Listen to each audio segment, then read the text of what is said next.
Anybody go last night to the SPS? Oh, yeah. Good.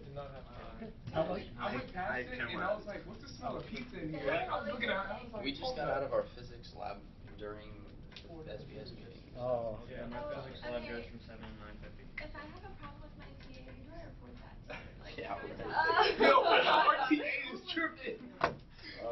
Okay. This is for your physics lab. Yes. So probably the best person to speak to is Mr. Hester, Jerry Hester. He is in charge of supervising the TAs, and he's really in charge of the labs too, but he's in charge of the TAs who do the labs. So you can look up his email address in the directory. It's probably like on Blackboard. Sorry, you mentioned the course there. Yes, ma'am. Right. Jerry Hester would be the first person. If for some, I think you'll find him easy to get. If for some reason, somehow you can't find his email or you have trouble getting a hold of him or something, then the next step would be the department office. Professor Lysing is the department chair. First step is Mr. Hester. You're welcome.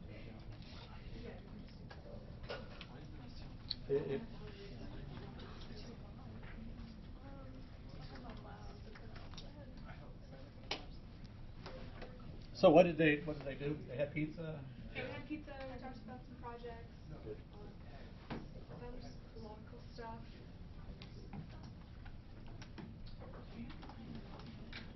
So I'm thinking in about 2 weeks, it would be 2 weeks from tomorrow night, we'll get together and just have some social time for us. I'm sorry? One of the other guys asked me if he's going to sushi.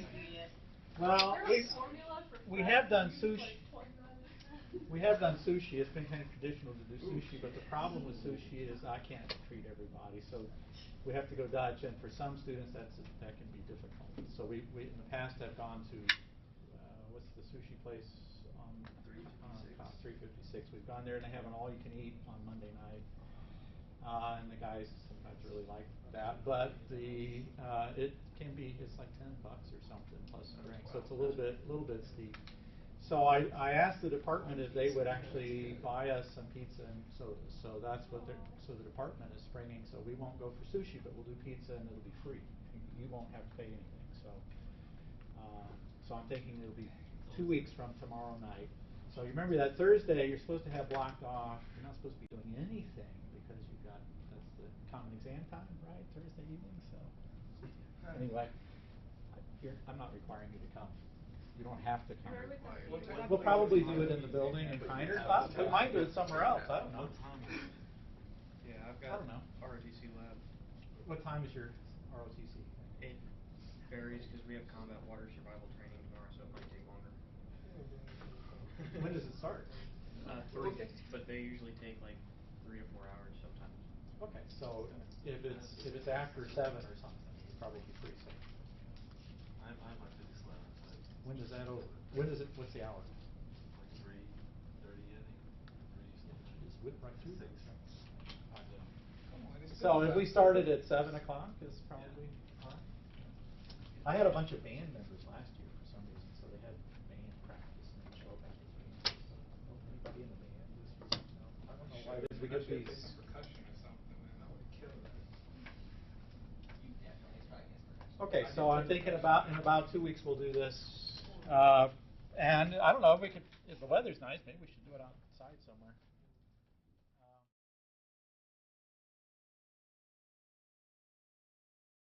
They actually have a set of rules that makes kind of a sort of sense.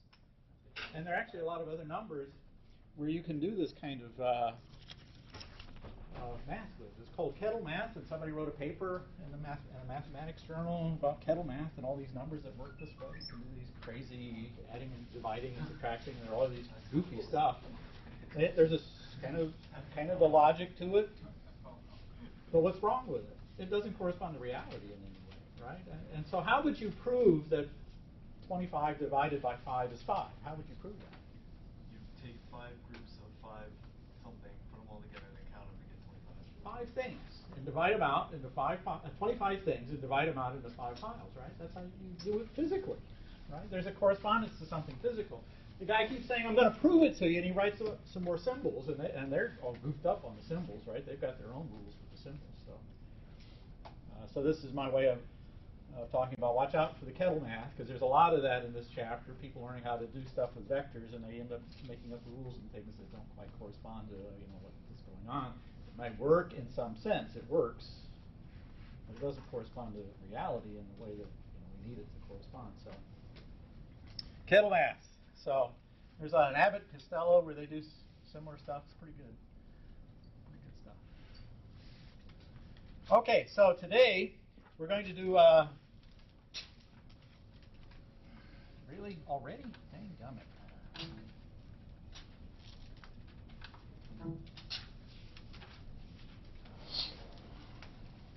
It's back on. Okay, good. All right, so we're going to do vector. Mostly vector multiplication, vector products. Products of vectors, 2 different ways of doing vector products. We're going to study this in some detail.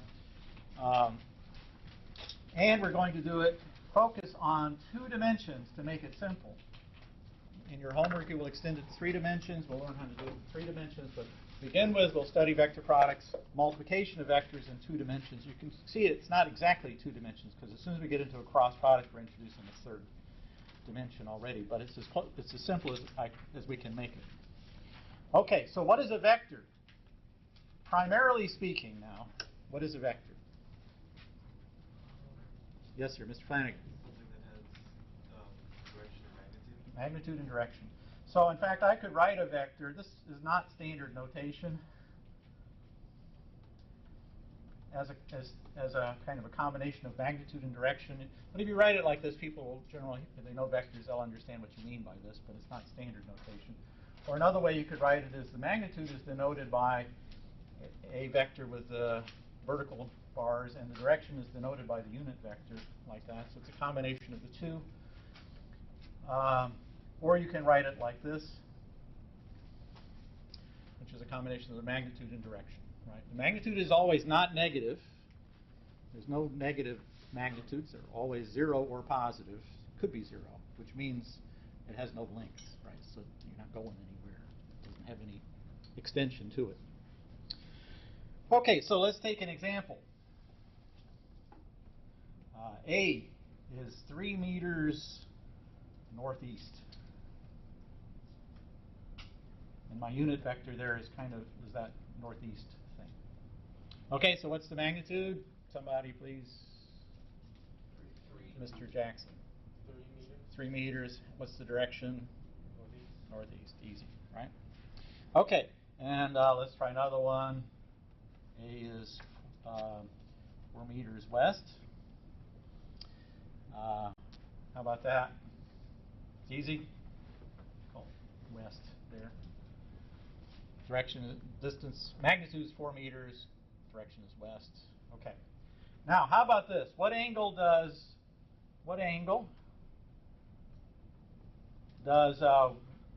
northeast make with east? What's the angle? 45 degrees. Pi over 4, we speak in radians. How about west? What angle does west make with east? Pi. Yeah, they're anti-parallel. They're opposite. Okay, opposite directions. Okay. How about north? What angle does north make with east? Pi over 2. You should memorize the cosines and sines of pi over 6, pi over 4, pi over 3, pi over 2. Those are and 0 and pi, right? So those are the ones you should know. Have those well in your memory because they're common. We'll make use of those. Okay, so that's a vector primarily speaking. Okay. A vector now in Cartesian form, and this is a secondary meaning. If I speak of vector primarily, what I mean is it's just like the first definition first entry in the definition. If you look it up in the dictionary, that's the primary meaning, right? And other ones listed after that. So if you just use the word simply without any sort of qualification, any sort of explanation, primary meaning is the first thing you should think of, and maybe it doesn't work, but you should start with that.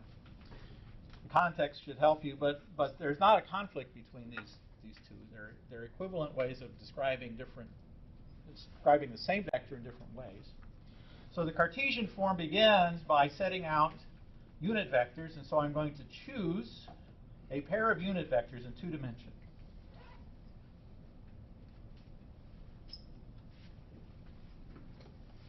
And very often you will start working physics problems by showing me your unit vectors. Some people will use a compass like this, x hat, y hat, so it's kind of like compass headings, east and west or something like that. Okay, so once you've chosen the choice of unit vectors, generally up to you, you'll want to do it in such a way that makes the problem easy, convenient. So let's suppose we've got these unit vectors x hat and y hat like this, and now I'm going to set up a vector A in that coordinate system. Okay, and to resolve it into components, I can write a triangle out here, which is a right triangle, and so I make a projection down onto the x direction here. So here is, along the direction of A, the length of it is A, right? That's the magnitude of it. And the angle that it makes with x, meaning the east, you like to call it, the x is going to be some angle theta. So how long is this piece down here? Mr. Tremblay, would you like to try? I have the hypotenuse and the angle, so what is this piece? Is it proportional to A? If A increases, it's going to increase. It's proportional to A, and then it's going to involve a trig function. The question is, which one is cosine? Very good. Okay, and this would also be called the part of A parallel to X, so it's also called A parallel. Or, better for this one, AX. Maybe I should just stick with AX here. Let's do that. Not the highlighter, the eraser. There we go. Let's call it AX. That's the component of A along X. How about this piece? Now, that's the opposite side. How long is this? Is it proportional to A? How about Mr. Creer? Is it proportional to A? Yes. Yes, sir. And then another trig function. Sine. Yes, sir. Right. You're down to about a 50-50 chance there, and the sine was a good guess. All right. So memorize that. Have that, well, so you don't hesitate on those things. You got to have that down like this. It shouldn't be taking any hesitation on you anymore. We want a physics department that the football team can be proud of, right? So you guys have to have your fundamentals down. We're going to practice these things until we get it all down, right? We don't want any mistakes in class, on the tests, any day, right? So you got to practice these fundamentals, right? If the team did not do so well on Saturday, you can be sure on the first day of practice they're going to do blocking and tackling, right? Right?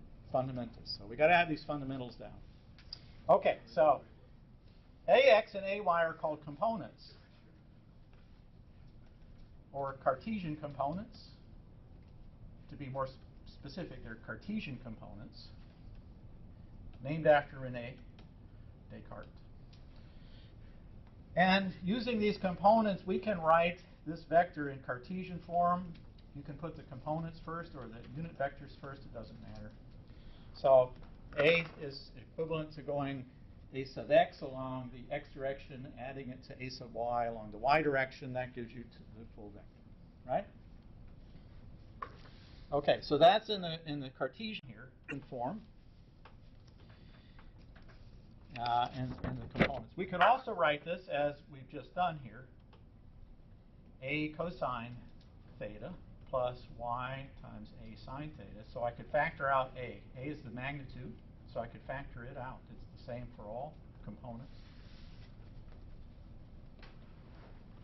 That's also Cartesian form, but it's been changed a little bit. Now compare that to the form that I wrote up here earlier.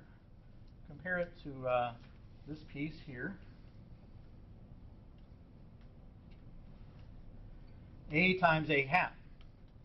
So it's A times something. So this you should be able to identify as A hat. A hat is equal to the vector A divided by its length. And if I know the direction in relation to the x-axis, I can write down. That's a unit vector. Yes, sir? Okay, sorry, you just lost me up there with the Cartesian ones. Right. The x hat and then the a sub x. Yes. The x hat is the length of the, like, that line right there. X hat is the unit vector in the x so direction. when you're plugging in numbers and all to solve, are you ever like using these to solve equations, or am I just overthinking this? Yeah, you said a whole bunch of things in there, numbers, and we've got symbols and equations and stuff, right? And I'm trying to sort it out slowly. So you're right. I'm writing down symbols. What do these symbols represent? What is a sub x here? It's a number. It's a symbol that takes the place of number. It's a sign that points to a number which is unspecified. Could be 3, could be 7.639, something. Don't know what it is yet. It's just going to, so it's a placeholder. For the moment, it represents some number. The same thing for a sub y. Now the subscript, so the a refers to the vector, this vector a. And the subscript here means along that component of the vector a along the x direction. So a sub x is a number which represents how much of a is along the x direction. Hold on, Mr. Flanagan, just a second.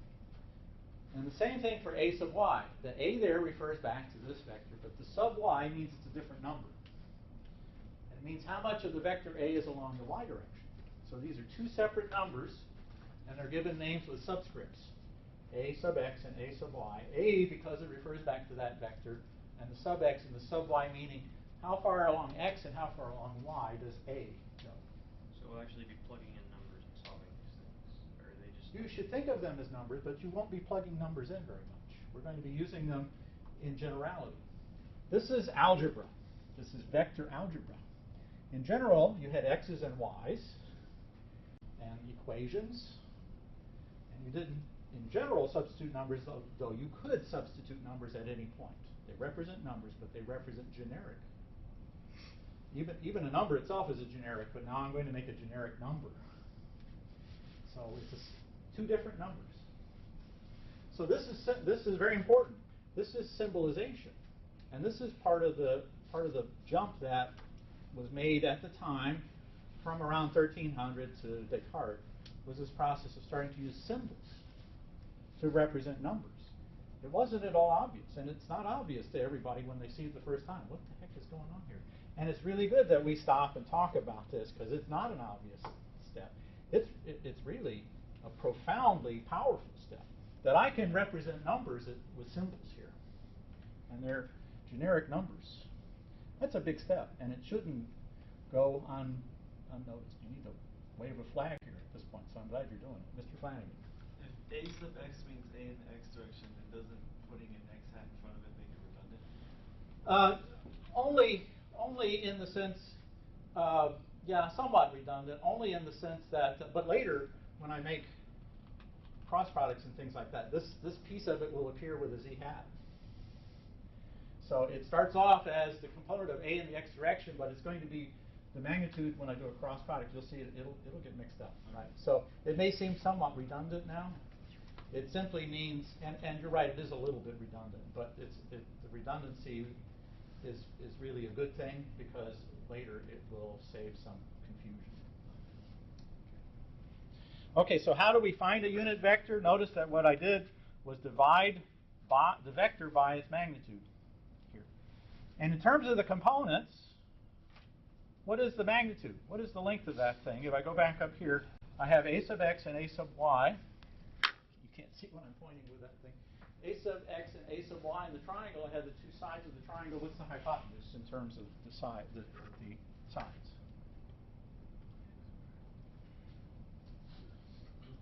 How long is this? The hypotenuse A. How long is that?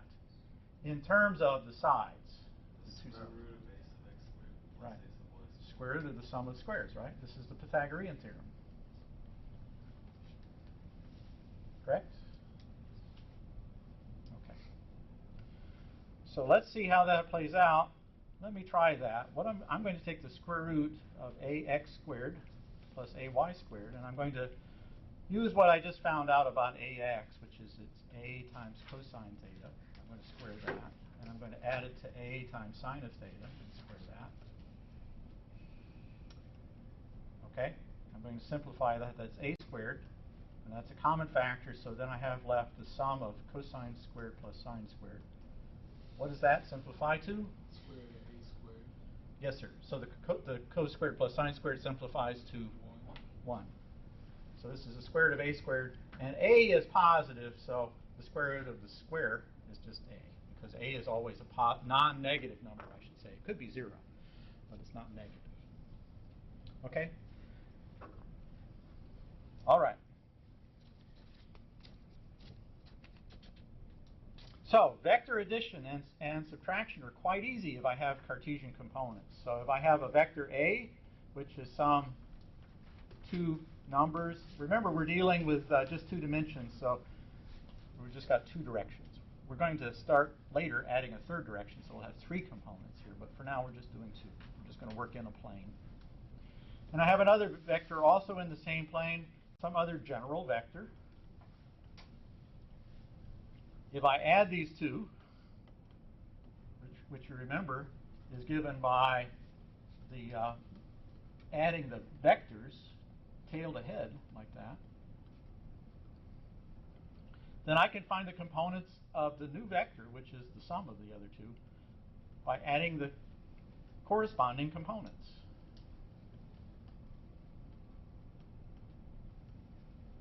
Clear? That's easy. Vector addition is really easy with Cartesian components. So just add the corresponding components. So the subtraction is the same way. If it's a minus b, I'm just subtracting. Easy.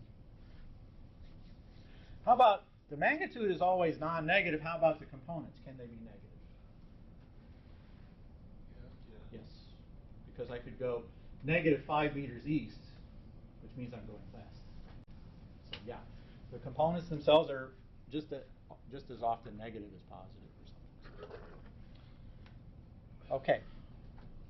All right, so having done that much, now we're going to proceed to vector multiplication. You have any question about just Cartesian components or addition?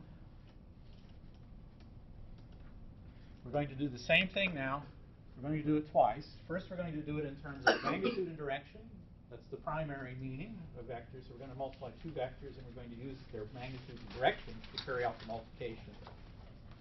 And then we're going to do it again in components, in terms of Cartesian components. So why am I doing it this way? So the primary meaning, which is magnitude and direction, is usually easier to understand.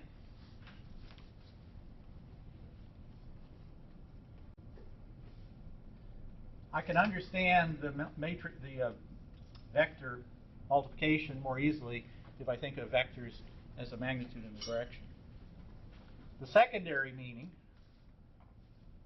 which is in terms of Cartesian components, is usually easier to calculate. Cartesian forms. So, easier to calculate. And because it's easier to calculate, very often that's all that's taught. Students will learn just numbers. I have 3 numbers, or 2 numbers in this case, 2 dimensions, or 3 numbers when I get to 3 dimensions, and I just learn how to do these addition, subtraction, multiplication. I just learn how to turn the crank. All right? It's not going to work in this class. I don't want you to fall into the mom and pop kettle math. I don't want to see some strange, thing. I want you to understand what you're doing so that when you get an answer, you say, well, that makes sense. Right? That's what I want. You're going to be able to prove it. Unlike that guy who tried, all he did was write more symbols down. He couldn't prove anything. He wasn't proving anything. All he was doing was proving that he couldn't explain it. So, the primary meaning is what I want you to refer to. But when it comes time to calculate things, you'll probably find that the Cartesian form is easier, faster. But I want you to be able to understand these results and be able to check them against the primary understanding. Okay. So we'll begin with the primary meaning of the two forms of multiplication. There are two forms, two kinds of multiplication. There's A dot B, and then there's A cross B. And I'll explain what these mean first in terms of magnitude and direction. So I've got magnitude and direction. A and B are both things with magnitude and direction. And I'm going to explain what these two multiplications are in terms of that, in terms of the magnitude and direction of those vectors. Okay. So the dot product is going to be written as the product of A and B. These are the magnitudes of these vectors. Right? A here is the magnitude of this vector, and B is the magnitude of this vector. And those are going to be multiplied by the cosine of the angle formed between the two vectors, A and B. So theta sub AB means that vector that's formed inside the triangle. If I take A and B and put them together, there's an angle between them. That's that angle, theta sub AB. So I'm going to draw it out here for you. A and B, there's an angle here, theta sub AB. This length and this length, oops, that's a vector. This length is A, and this length is B. Okay, so far? The cross product is going to be a vector. Its magnitude will be, again, proportional to both the magnitude of A and the magnitude of B, and it will involve the sine of the angle between the two. What this does to the difference between them, I'm going to explain here. But those are the two different understandings. And this little in hat here, I've got to, excuse me, God bless, I've got to go to the next page. I'm sorry, I ran out of room here. This little in hat. In hat is the unit vector, that is normal to the plane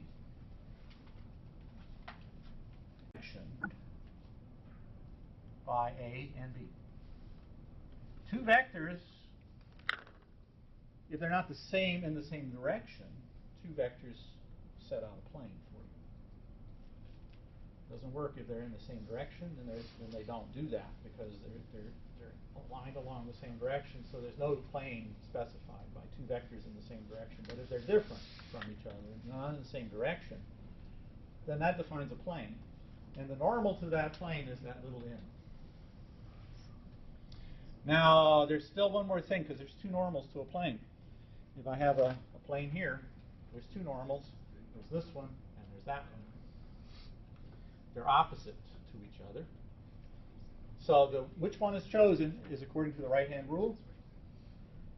I put my fingers along A, I put my palm towards B, and I curl, and then the normal that's chosen, the normal plane, is the one that's given by the right hand rather than the left hand. Right hand would give you the choice. So there are two normals, and the one that's chosen is A crossed into B. Right?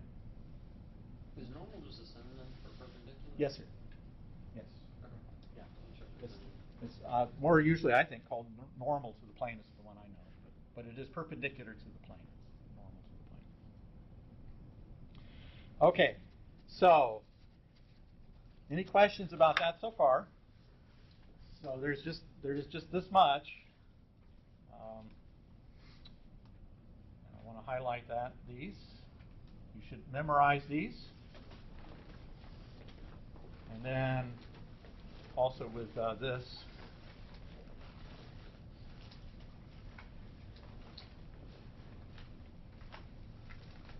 Okay. Now, A dot B has different names. It's called the dot product. It's also called scalar because it produces just a number.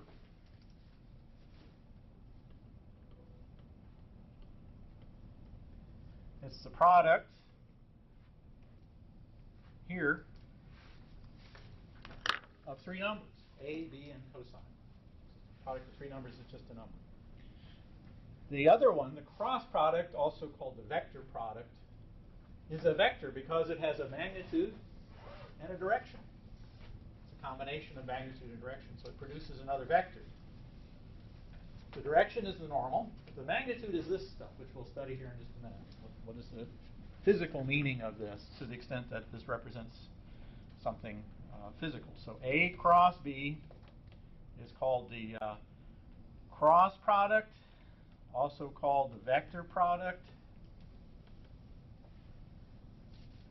is a vector. So it has both magnitude and direction. Right? The direction is given by n. The magnitude is given by a, b sine theta.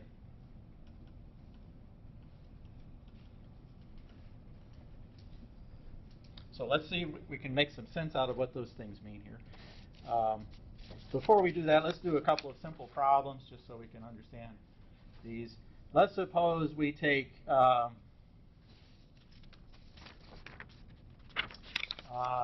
let's do a problem here.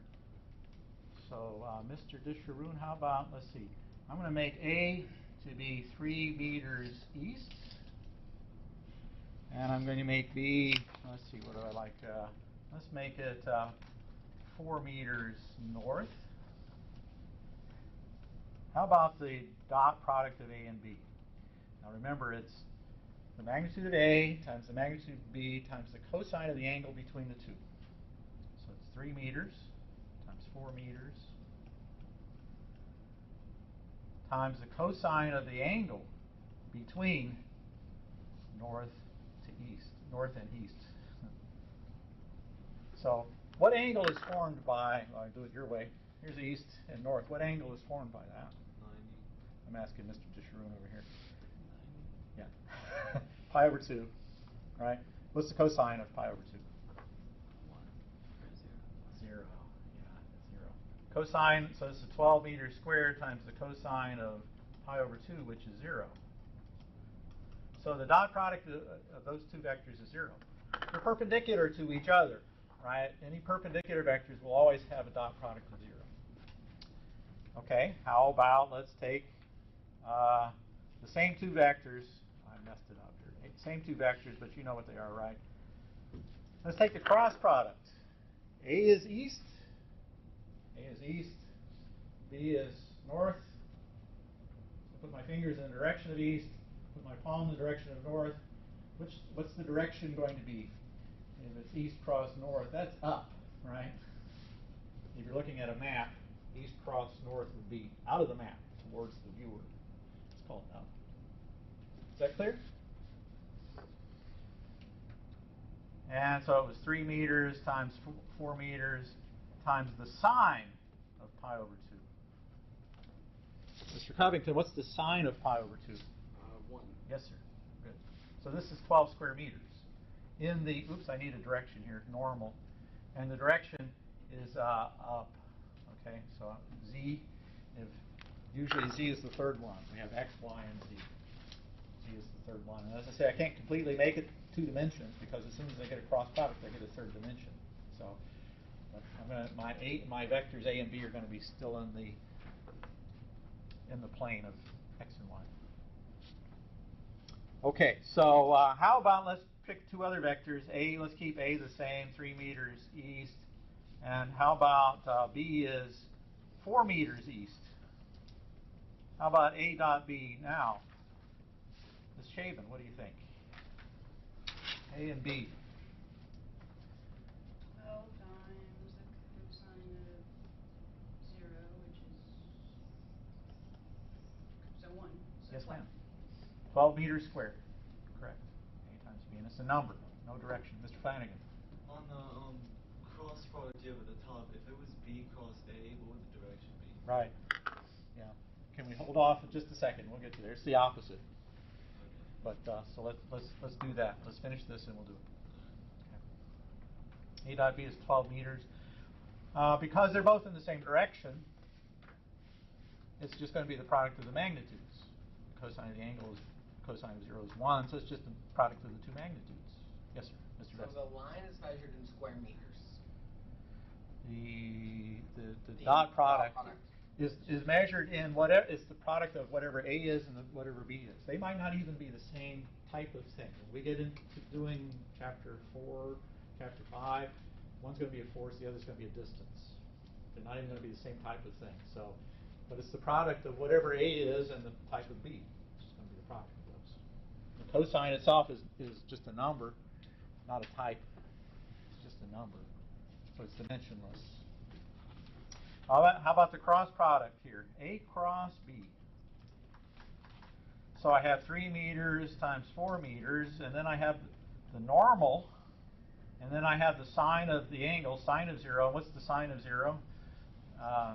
Mr. Fagan, what's the sine of 0? Mr. Fanning, excuse me, Mr. Fanning, what's the sine of 0? 0. 0 is, the sine of 0 is 0. Right.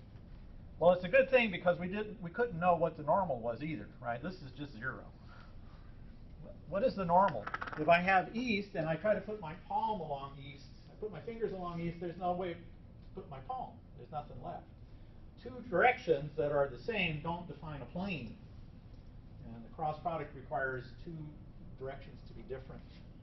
They've got to be at least not completely aligned. They can't be parallel. They have to be at least somewhat not parallel. And if they're somewhat not parallel, then I have a plane. But as long as they're parallel, there's no plane. So the cross product of two parallel vectors is 0. Okay. So let's consider a couple of special cases here. Special cases. How about let's do A dot A? Mr. Kelly, what do you think about this one? A dot A. Well, it would be parallel. Yeah. So it's A times A, length of A times the length of A. And what's the angle between a vector and itself? 0. So what's the cosine? 1. So A times A, vector product, the dot product of A with itself gives the square of its length.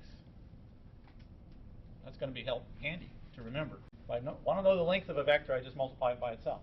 And that gives me the square of its length. How about A cross A?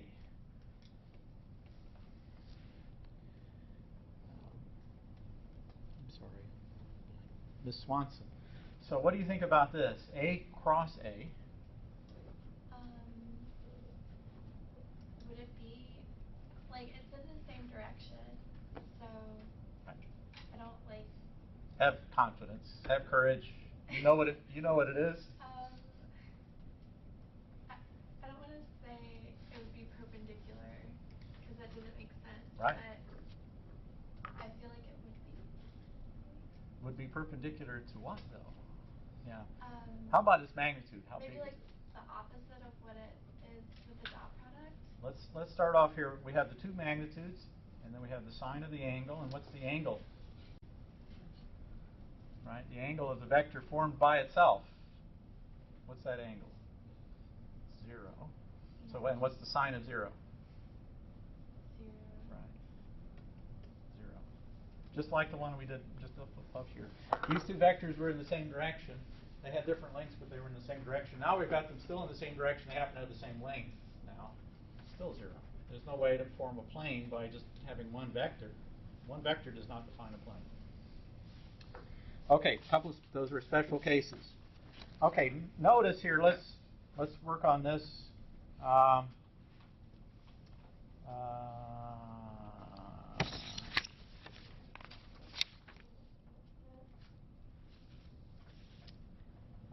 Okay.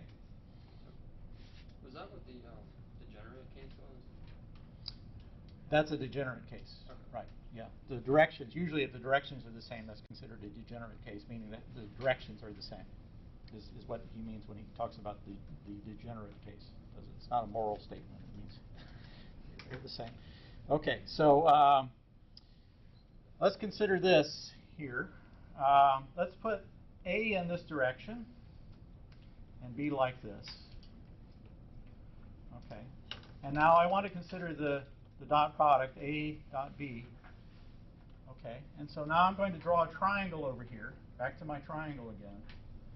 And I'm going to draw a perpendicular down to the direction of A here. So A is like this. I'm going to draw a perpendicular. So B is the length of that hypotenuse. And this angle here is the same angle, of course. It's the angle formed by the two vectors. So I'm just going to call it theta here. So what is this piece right here in terms of B and the angle theta? Mr. Averett. Would you use that? Yes, sir. So I have a triangle here. The hypotenuse is B. It's the length of this vector B over here. So what is this piece? How long is that? I've dropped the perpendicular down to A. Oh, B cosine theta. Yes, sir. Thank you. Is A rib. B cosine theta. And this is called B parallel. It's the part of B that's parallel to A. How about this other part that's, I'll let Mr. Averett do that one too. A rib. I'm sorry? A rib. Averett. Averett. Thank you. Okay, Mr. Averett, what's that vertical piece? The vertical piece would be the B perpendicular. Yeah, the B perpendicular, and in terms of the trig functions, it's B sine theta. That's the B perp. B perpendicular, meaning parallel or perpendicular to A in this case. Okay, so now remember, this is AB cosine theta here, and if we collect our terms, associate B with cosine theta, the B cosine theta is the part that's parallel to A, so it can be written as AB parallel, where the B parallel means the part of B that's parallel to A. Likewise, I can collect it another way. I could do the same exercise here. I could draw my B direction here, and I could take A, and I could draw a perpendicular. And it's important to get that perpendicular right. So I'm going to take A, and I'm going to draw the perpendicular down onto the direction of B. Same angle here. So what is this piece? Hold on. Mr. Hodgkiss. What is this piece right here? If this is A, if this hypotenuse here is A, and this angle is theta, what is this piece here? That would be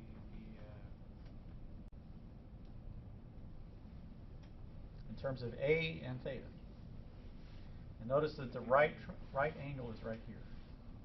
So it's a right triangle. It's just like what we did before, but tilted. Parallel. Yeah, it's the parallel part of A, the part of A that's parallel to B, but in terms of the trig functions, and in terms of A. So it'd be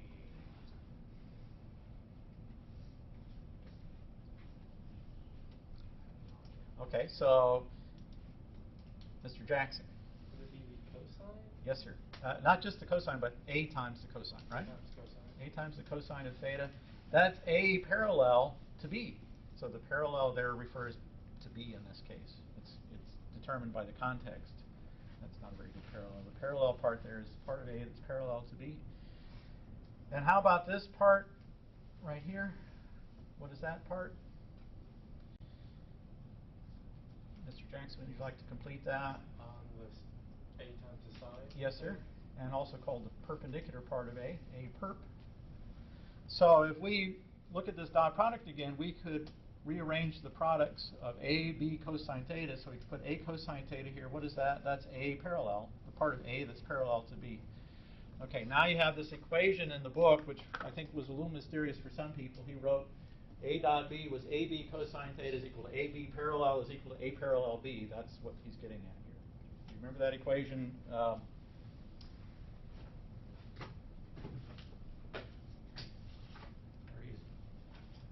He's writing it out. Let me see here. Equation 2.8.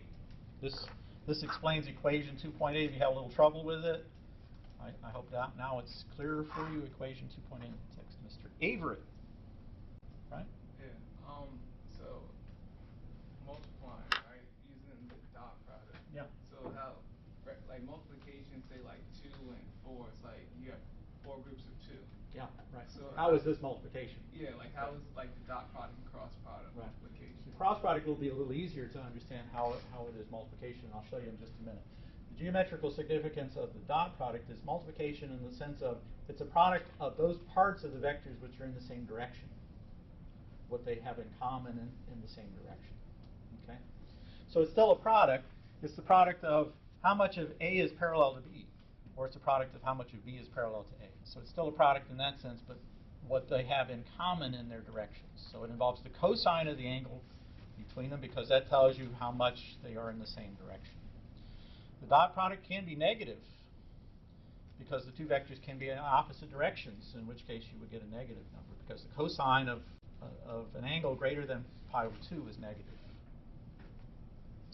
Okay, so now let's look at the same thing with the cross product. A cross B is going to be the normal, and then the magnitude of it is AB sine theta. Okay, now just like we've done here, the sine is the perpendicular part. The part of B that's perpendicular to A, or the part of A that's perpendicular to B. So I could write this in AB times AB perpendicular, or I could write it as in AB times A perpendicular B. They're the same. It's the part of B that's perpendicular to A. Now that has an added significance. If I take a parallelogram like this, what's the area of that parallelogram? If this side is A, this side is B, and this angle is theta, what's the area contained inside that parallelogram? Does anybody remember? So what you want here is the height. You want this height. It's going to be A, the width, A times the height. And what is the height in terms of B and the angle there? Let's look at this piece. Remember, we're going to draw a perpendicular down here. So what is this piece, that vertical height? B sine theta. It's B perpendicular. It's part of B that's perpendicular to A.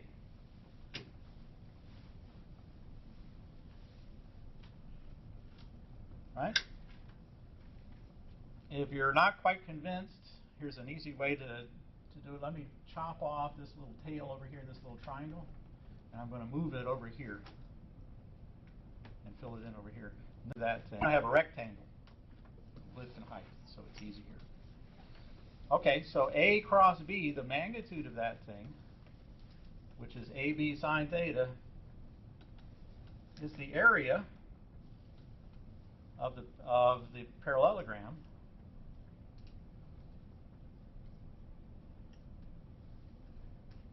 formed from A and B. And in that sense, you can see why this is a multiplication, because it's like I'm taking an area, right? To get an area, I have a length and a width. And so in that sense, it's the area of the parallelogram, which is clearly like a multiplication. But it's just the amount of B that's perpendicular to A. So in that sense, these two products, these two multiplications are complements to each other, I should say. One involves the parallel part, the part they have in common in the same direction. The other involves a perpendicular part, the part that they have in common in the plane. They share a common normal because they define a plane, so in that sense, the cross product is given a vector. Questions? Yes, sir? Can you go up one slide for a second? Go up one slide.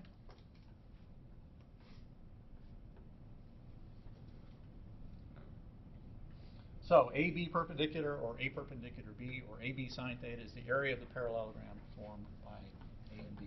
So what's the dot product? What's the significance and what does it give you? Yeah, it's not quite as immediately obvious. It means what is the amount of A and B that are in the same direction.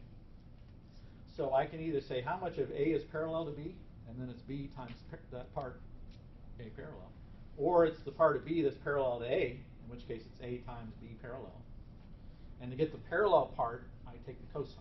The cosine gives me how much is it in the same direction. So how does that help us?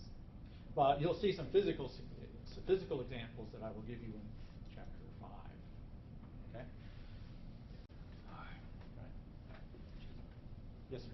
So would it be like if you have a toy sailboat and you're trying to blow on it to make it go across water and you're blowing at like a 45-degree angle, then you would use a dot product to find. You could certainly do that. So, for example, let's suppose I'll give you a simple physical example. Here we go, because I like to do that. So let's suppose I have rain falling down like this, and I have a circular hoop of a certain area. And I want to find out how much rain is flowing through that circular hoop. Well, the the hoop has a vector associated with it, which is the normal to the hoop, right? And so and the rain has a vector associated with it, which is down, how much is flowing down like this. So the dot product of those two vectors will give you how much is flowing through the hoop. If the hoop is perpendicular like this, no rain is flowing through the hoop because it's got no area to show to the rain. It's perpendicular. Okay, that's one use of a dot product. Another use of a dot product would be you spend an hour walking in some direction. You want to know how much closer did I get to Greenville? That's a dot product, right? The direction that Greenville is in, dotted into the motion you made, the displacement you accomplished. That tells you how much closer you got to Greenville. That's a dot product. Okay? So, what I haven't done yet, and what we will do next in class, is the next part is the secondary meanings, which is to write all this out in terms of Cartesian.